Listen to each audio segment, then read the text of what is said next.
Washington's clear-thinking headquarters. The Morning Majority, 5 to 9 on 630 WMAL. 8:07 on WMAL. Morning Majority, Brian Neiman, Major Garrett from National Journal in this morning. A lot of time has been spent talking about Syria, Libya for sure, Egypt, Afghanistan. But what about Iraq?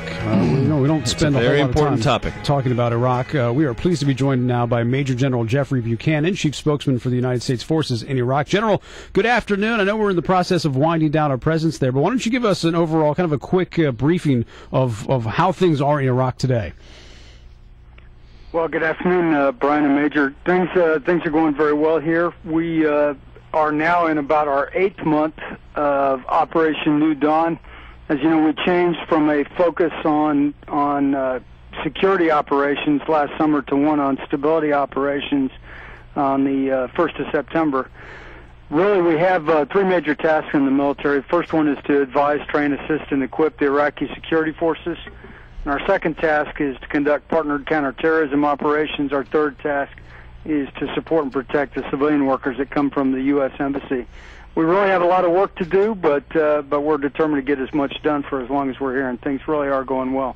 I know there were some protesters in Mosul not too long ago that essentially they were there to protest the U.S. presence in Iraq. They want forces to get out. Do you get the sense that the people of Iraq do want us out of the country? Well, I think that clearly we hear that from some of the political parties. Not all. The military leadership is very concerned about their capabilities and limitations into the future. And regardless of the presence of U.S. forces, the U.S. and Iraq have signed a strategic framework agreement, as it's called, back in 2008. Sets the conditions for a long-term enduring partnership, and security development, security assistance, and defense assistance is only one part of the cooperation that our two countries will develop as we move forward. But the people right now, what's on everybody's mind is the presence of U.S. forces and whether or not they will stay. Our consistent message has been that our two countries signed a security agreement, and part of that agreement is that the U.S. forces Iraq will depart at the end of this year. We've lived up to every single part of that of the agreement and all of our commitments, and we intend to live up to that as well. The leadership of Iraq has not asked for any sort of continued presence yet from U.S. forces in Iraq. And we know that they're in the midst of a debate on whether or not they'll need help in the future, and if so, what type. Major General, I wanted to ask you, Mike Mullen, the Chairman of the Joint Chiefs of Staff, made it very clear recently that if, in fact, the Iraqi leadership is going to come to a different point of view about continued presence of the United States military, it needs to decide soon, because he described a physics problem. If you're removing forces by the end of this year, that process is one that must be expedited the closer you get to that December 31st deadline. Do you think there's a window of maybe a month or 2 months that the Iraqis still could reconsider this? Or do you think it's more or less a fait accompli that the U.S. forces are going to be out regardless? Well, let me talk first about how many troops and bases and things that we have here. Right now the U.S. still is responsible for 70 bases through the country. You know, that sounds like a lot until you realize that we had more than 500 back during the surge in 2007. And at the start of 2010, we had more than 140. So we've already transitioned more than half of those to the Iraqi government. We're down to slightly less than 50,000 troops. It varies day in and day out, depending on units coming and going, but generally between 46 and 48,000 over the last week. And those numbers, we're going to keep those numbers fairly constant for as long as we can, because we have a lot to do still on our mission sets, and we're determined to get as much done.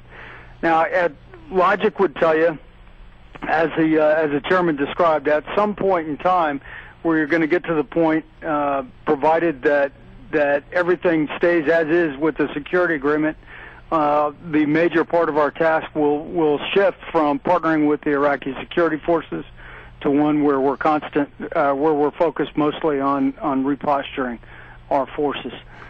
Having said all of that, there's if we have a very strong partnership with the Iraqi forces, there's nothing to stop them at any point in the process, to include well into the future, 5 years from now, after U.S. forces are gone. If they need help, they can always ask. Now, this is the important thing: is that this is not a military decision. This is a policy-level decision for our national leadership.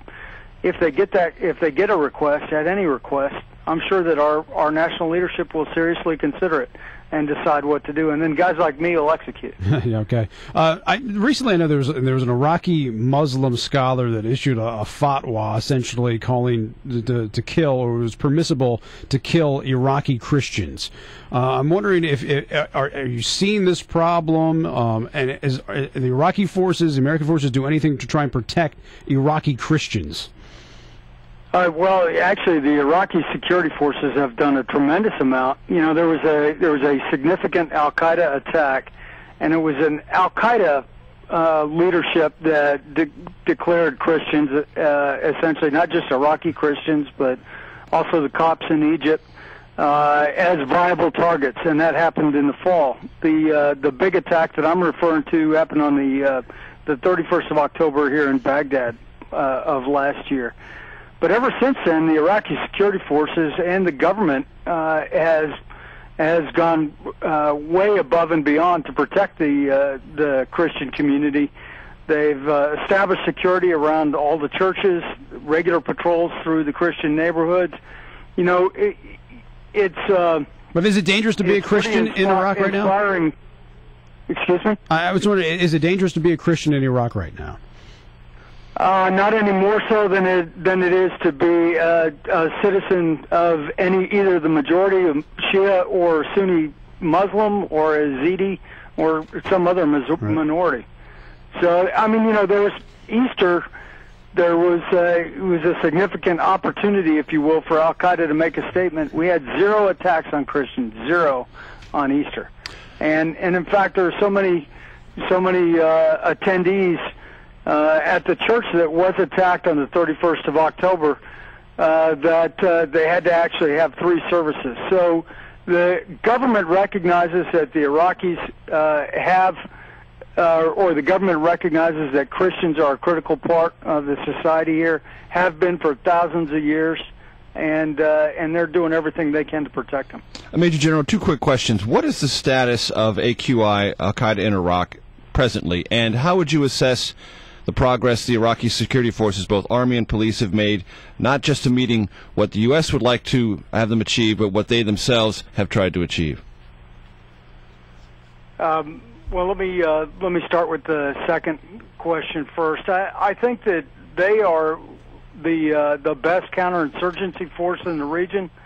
There's more than 650,000 troops now between the various armed services and the Ministry of Interior, the police forces. And they have had the lead for security since last summer and have been doing a very good job throughout. And if you look at the overall levels of violence, the number of attacks per day, the number of casualties per day, we're down to significantly less than 10% of where we were, say, in 2007. So a credible job maintaining security and conducting counterinsurgency operations.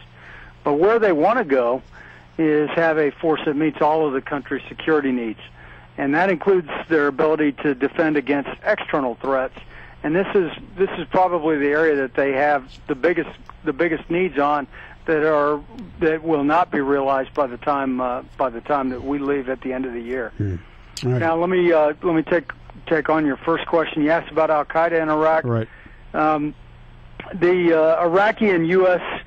forces have had a degrading effect on all of parts of Al-Qaeda's networks, from their ability to raise finances, recruit Iraqi fighters, bring foreign fighters into the country to plan and conduct complex operations. But they are still dangerous. They're determined to drive a wedge between the people and the government. They want to overthrow the government, and you know, they are not against murdering as many people as they can to make any sort of statement. And once in a while, they do succeed in carrying out these heinous attacks. But the number of attacks, the planning time between attacks, and their level of success is really just a shadow of what it used to be. All right, General. Maybe even most importantly, they're very isolated. They have no support through the country, whereas if you go back to the years of 2005 or 6, they had a significant amount of support in a lot of the provinces that gave them freedom of maneuver. Well, that's good to hear. They don't have that anymore. General, thanks so much for your time.